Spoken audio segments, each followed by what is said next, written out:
महाराष्ट्र चुनाव के नतीजों के आने के बाद से लगातार सियासी गलियारों में वोट काउंटिंग को लेकर चर्चाएं हो रही हैं।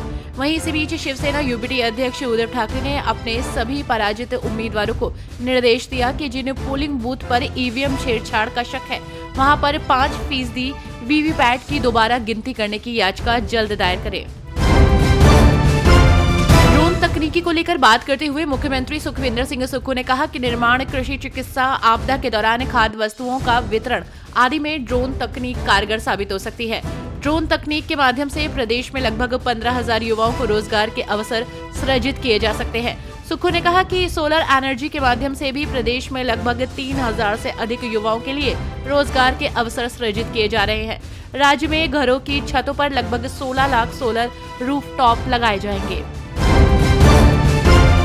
रांची के मोरहाबादी मैदान में झारखंड के मुख्यमंत्री हेमंत सोरेन के शपथ ग्रहण समारोह की तैयारी पूरी कर ली गई है। समारोह में कई राज्यों के मुख्यमंत्री और वीवीआईपी अतिथि शामिल होंगे। रांची पुलिस और जिला प्रशासन ने सुरक्षा और यातायात व्यवस्था के लिए विशेष इंतजाम किए हैं। Ranchi airport hotel circuit house में तैनाती के लिए 4,000 से अधिक जवानों की तैनाती होगी। महाराष्ट्र चुनावी नतीजों के आने के बाद से ही नेताओं के आरोप प्रत्यारोप का सिलसिला शुरू हो गया है। तो वहीं इसी बीच महाराष्ट्र बीजेपी चीफ चंद्रशेखर बावनकुले ने महाविकास आघाड़ी पर निशाना साधा। उन्होंने कहा कि जब लोकसभा चुनाव में उनके 33 सांसद जीते तब ईवीएम खराब नहीं थी, अब ईवीएम खराब हो गई है। उन्होंने कहा कि महायुति अभी तक विधानसभा चुनाव के नतीजों के बाद से सदमे में है कि ये क्या हो गया। उन्हें खुद की स्थिति का आंकलन करना चाहिए। संत चिन्मय कृष्णदास के साथ बांग्लादेश सरकार द्वारा कार्रवाई को लेकर आप संयोजक अरविंद केजरीवाल ने बड़ा बयान दिया है। इस कार्रवाई को लेकर अरविंद केजरीवाल ने कहा कि बांग्लादेश में अन्यायपूर्ण तरीके से गिरफ्तार किए गए संत चिन्मय कृष्णदास जी के साथ पूरा देश एकजुटता के साथ खड़ा है। केंद्र सरकार से अपील करता हूं कि इस मामले में हस्तक्षेप कर चिन्मयदास को जल्द से जल्द जेल से मुक्त कराएं। झारखंड विधानसभा चुनाव में भाजपा को करारी हार मिली है। इसके बाद भाजपा हार की समीक्षा करने में जुटी हुई है। दरअसल भाजपा को झारखंड में 2019 के बाद 2024 के विधानसभा चुनाव में झटका लगने के बाद पार्टी ने अलग तरह के प्लान पर काम करने शुरू कर दिए हैं। बाबूलाल मरांडी से पार्टी को काफी उम्मीदें थी, लेकिन वो भी उस पर खरे नहीं उतर सके। अब वो पार्टी हर पंचायत और गाँव में जाकर फीडबैक ले रही है।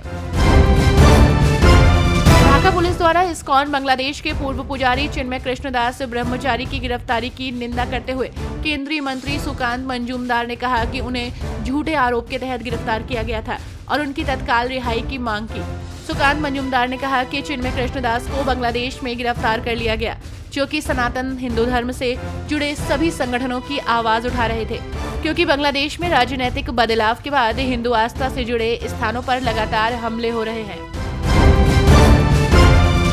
तृणमूल कांग्रेस सुप्रीमो और मुख्यमंत्री ममता बनर्जी ने अपनी पार्टी के हर नेता के लिए जिम्मेदारी तय कर दी है। बीते कुछ समय से पार्टी में आरजी कर अस्पताल में महिला डॉक्टर से दरिंदगी समेत विभिन्न मुद्दों को लेकर विरोध के सुर उठ रहे थे, जिसे देखते हुए सीएम बनर्जी ने ये कदम उठाया है।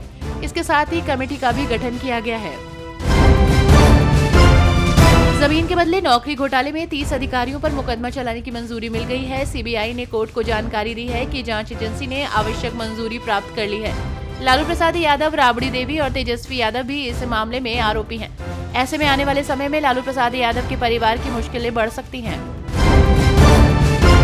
हिमाचल भवन को लेकर इन दिनों सियासी पारा हाई चल रहा है। वहीं इसी बीच हिमाचल प्रदेश के उप मुख्यमंत्री मुकेश अग्निहोत्री ने कहा कि कांग्रेस सरकार के हाथों में हिमाचल प्रदेश पूरी तरह से सुरक्षित है। उन्होंने कहा कि दिल्ली में बना हिमाचल भवन यूं ही राज्य सरकार अपने हाथों से जाने नहीं देगी। उप मुख्यमंत्री ने 2 टूक कहा कि हिमाचल भवन पर कोई परिंदा भी चोंच नहीं मार सकता।